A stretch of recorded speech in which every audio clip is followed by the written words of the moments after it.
hurry. Today I will be giving you the boat briefing on this vessel. First thing we got to talk about is the AC and DC panel. Over here you have your battery charger, water pressure, and outlets. Outlets also controls the microwave. Whenever you're plugged in, you make sure you always have your battery charger on. Water heater, it's an option. You will have hot water with your engine, so that's an option. Over here you got navigation lights, anchor light, cabin lights, which there are switches as well throughout the boat. Battery monitor. This says service right here. It's hard to read, I apologize. It says engine. I always leave it on service because those are your house batteries. Over here it says deck light, navigation, which is your navigation instruments, fridge, auxiliary, which that's pretty much a spare, water pressure, which that right there also controls the water flow into your heads. The heads here are fresh water. And here's your bilge pump. Make sure it's always on auto. Middle is off, and that's manual override.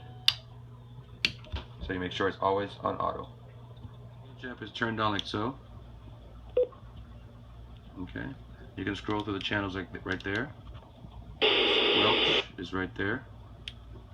Air conditioning controls are right up here. You hit the power button once and it turns on.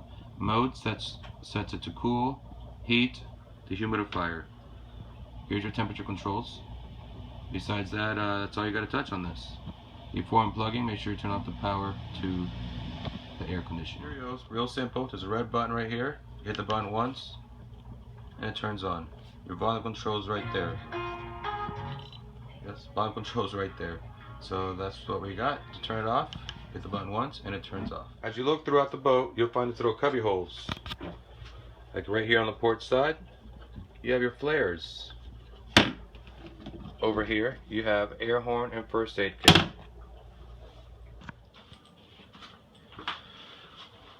You will notice throughout the boat, well, you have two of these fire extinguishers. To use these, there's a clip you just break off, pull the pin, like so, and then squeeze, and it goes. So that's how these work in case of emergency. Make sure they're always full, like it says right there. Top of the nav desk, you'll notice this book. There's a lot of good information in here. Like if you ran aground, what you do, phone numbers to local marinas, finding the city fuel dock, quick reference guides on the charts, and so on. You'll also find the registration and documentation in the back. Under the salon table, you will notice a bilge pump and then another hose with a metal fitting on it. The one with the metal fitting is your manual bilge pump, which is controlled in the aft of the boat here, the helm. The other one is your automatic bilge, which also has an override at the nav desk. We have the engine under the stairs. She's a 3YM20. The strainer to her is right here. Before opening that up, please turn off the through hull, which is located right between the two gray hoses right there. Just turn that lever 90 degrees. Unscrew this guy to the basket in here. Clean it. Put the basket back in. Hand tighten the lid. Doesn't have to be super tight. Then you go ahead and you would open up the through hull fitting. There's a handle. It's kind of hard to see. Here you will find another strainer and a pump.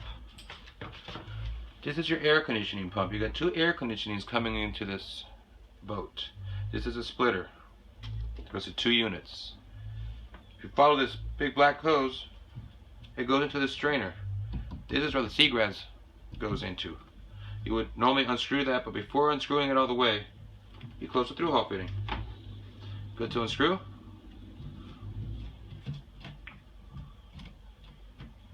You always make sure the AC is off too.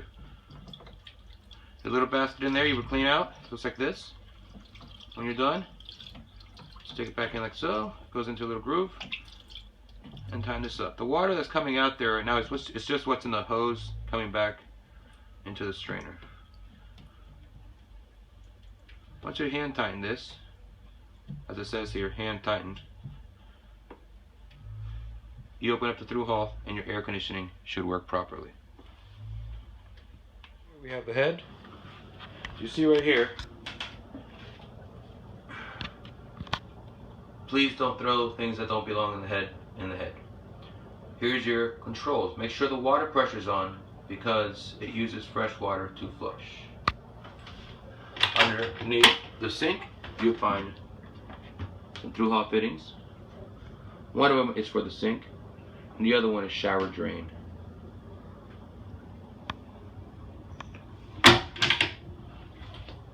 As we move this way, you start seeing your shower with its own privacy door. You go further back,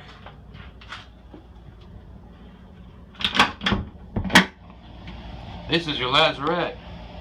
You can get access from the cockpit as well. That's where your life jackets would be.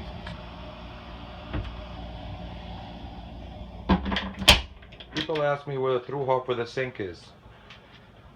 The through hole is located underneath the bench seating, right in front of it. There you have your microwave. Ooh, coffee maker. Storage. Plates. Cups. Got a percolator. Next thing we're going to do is turn on the stove. The stove, right next to the microwave, you notice this switch, which I have already turned on. That's off. And to turn on, you push down and up at the same time. Green light turns on. Over here you have your oven, just controlled by the one on the left. The two right next to each other is your stove. To turn on, you push and hold, like so, push and hold, and then you grab a match and you light the stove. See, I've turned on the stove.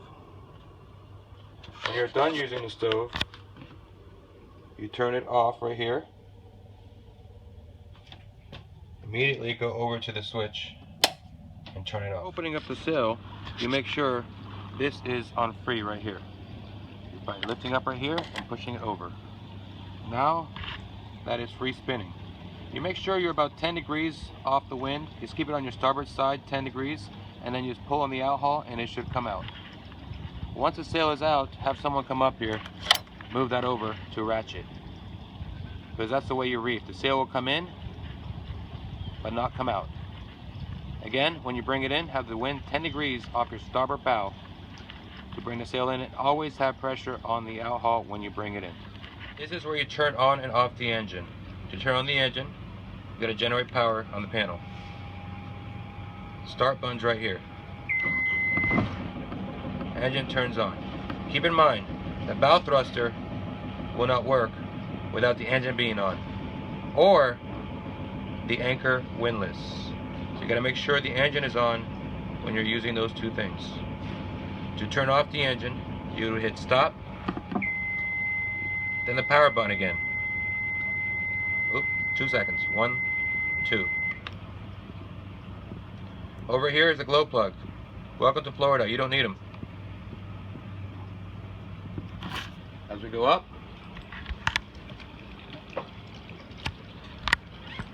you have your bow thruster controls. You would hit the red and green button at the same time to turn it on. Throttle controls. Manual bilge pump is right here.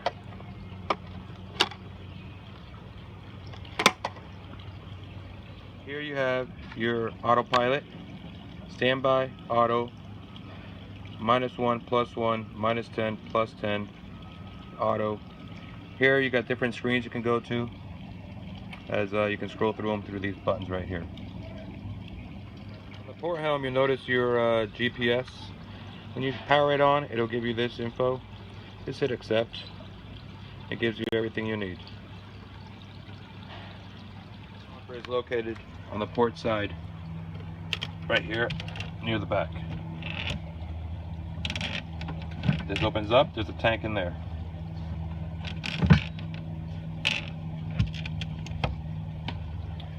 Swim platform, I have it down right now, but all you gotta do is pull on the string, the little gray string.